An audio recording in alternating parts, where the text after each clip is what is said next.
विक्रम बेताल की 18वीं कहानी ब्राह्मण कुमार की कथा। बेताल का पीछा करते हुए राजा विक्रमादित्य शिशपा वृक्ष के पास पहुंचे और किसी तरह बेताल को अपने कंधे पर उठाकर आगे बढ़ने लगे।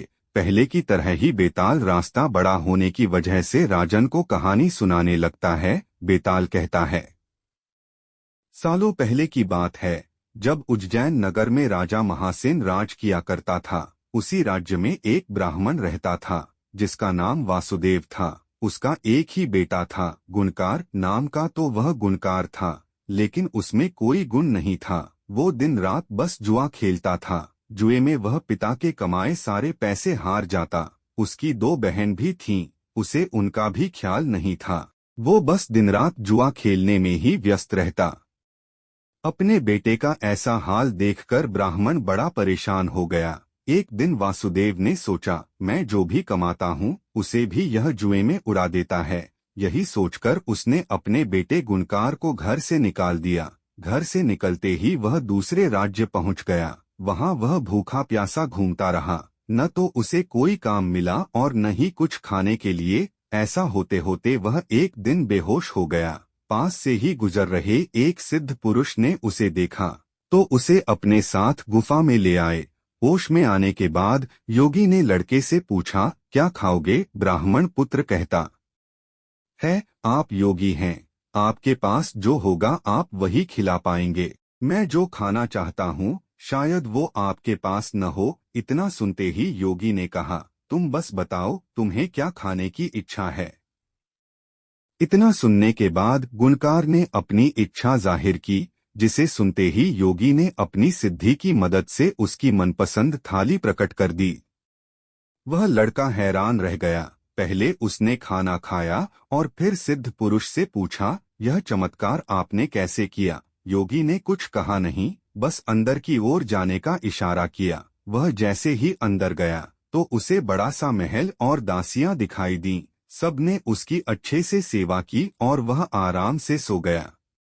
सोकर उठने के बाद उसने सिद्ध पुरुष से दोबारा वही प्रश्न किया। योगी ने कहा, इससे तुम्हें क्या करना है? तुम यहाँ कुछ दिन मेहमान की तरह रहो और व्यवस्था का आनंद उठाओ। ब्राह्मण पुत्र जिद में अड़ गया और कहने लगा कि वो भी यह सिद्धि हासिल करना चाहता है। परेशान होकर योगी ने उसे विधि बता दी और कहा कि जाओ अब मन लगाकर साधना करो।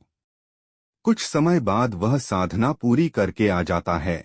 फिर योगी कहता है, तुम सब कुछ बहुत सही तरीके से कर रहे हो। यह पहला पड़ाव था जिसे तुमने पार किया है।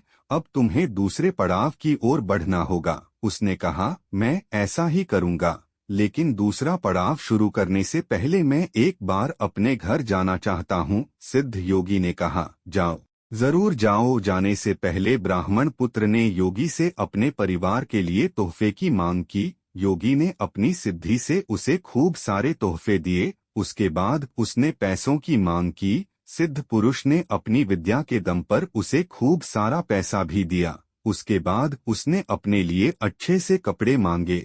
योगी ने उसे वो भी दे दिए। सब कुछ लेकर वह अपने घर पहुंचा तो उसके परिवार के सभी लोग गुणकार को देखकर दंग रह गए। साथ लाए तोहफे और धन को देखकर उसके ब्राह्मण पिता ने पूछा, बेटा कहीं तुमने कोई चोरी तो नहीं की है न? गुणकार ने बड़े गर्व से कहा, पिताजी मुझे कुछ ऐसा प्राप्त हो गया है जिसकी मदद से मैं अब सबकी हर इच्छा पूरी कर सकता हूँ। उसके पिता ने गुणकार को संभल कर रहने और अहंकार न करने की सलाह दी। कुछ दिन घर में बिताने के बाद गुणकार दोबारा सिद्ध पुरुष के पास लौट गया। वहां लौटकर उसने दोबारा से साधना शुरू की। बड़ी लगन से वह ध्यान करने लगा। समय के साथ साथ ब्राह्मण पुत्र ने दूसरा पड़ाव भी पूरा कर लिया। पड़ाव पूरा होने के बाद उसे भी वह विद्या हासिल हो गई। योगी के पास जैसे ही वह विद्या हासिल करके पहुंचा तो सिद्ध पुरुष बहुत प्रसन्न हुआ। उसने गुणकार से कहा, तुमने अब विद्या हासिल कर ली है, आज तुम मुझे कुछ भोजन खिलाओ, मुझे भूख लगी है। यह सुनते ही ब्राह्मण पुत्र बेहद खुश हुआ और सिद्धि की मदद से मनचाहा भोजन हासिल करने के लिए मन में मंत्र पढ़ने लगा। काफी देर हो गई लेकिन भोजन सामने नहीं आया। वह बहुत क्रोधित हुआ और चिल्लाने लगा, मेरी विद्या काम क्यों नहीं कर रही है? मैंने भी सिद्धि हासिल की है उसका फल मुझे क्यों नहीं मिल रहा है?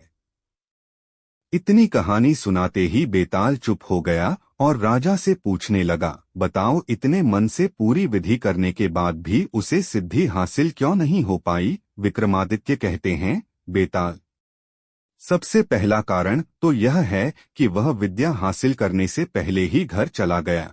उसके बाद वह विद्या लालच की वजह से हासिल करना चाहता था। लालच के चलते की गई चीजों का फल कभी प्राप्त नहीं होता है।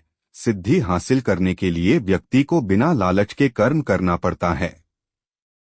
कहानी से सीख, हमें कभी भी विद्या हासिल करने का फैसला लालच की वजह से नहीं करना चाहिए, और विद्या पर अहंकार हो जाए तो वह समय पर काम नहीं आती। आगे की कहानी दूसरी वीडियो में देखेंगे।